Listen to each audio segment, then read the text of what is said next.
109 लिखा जाएगा और 302 की जगह पे 103 लिखा जाएगा।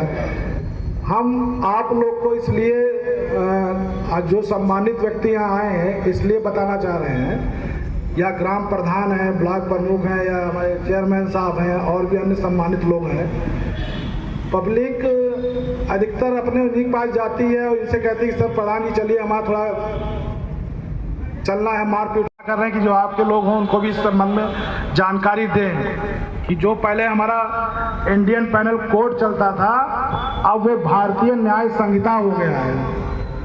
दिनांक 1/7/2024 से रात्रि 12 बजे से अब भारतीय न्याय संहिता हो गया है, भारतीय दंड संहिता नहीं रह गया है।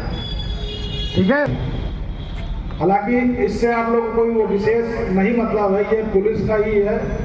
जो मेन चीज है पब्लिक के में वो भारतीय दंड संहिता ही है, ये भारतीय न्याय संहिता।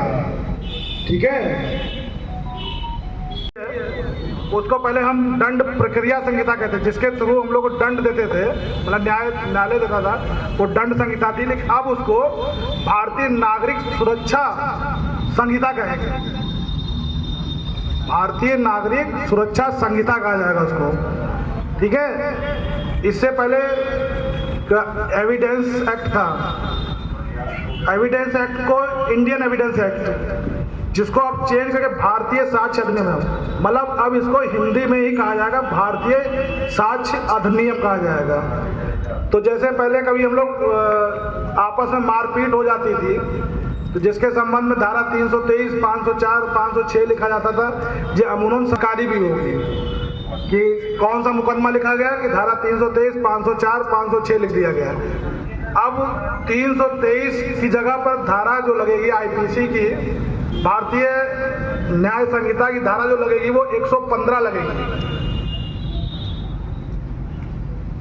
धारा 323 की जगह धारा 115 लगेगी, 504 की जगह 352 लगेगी और 506 की जगह 351 उसका सेक्शन 2 है।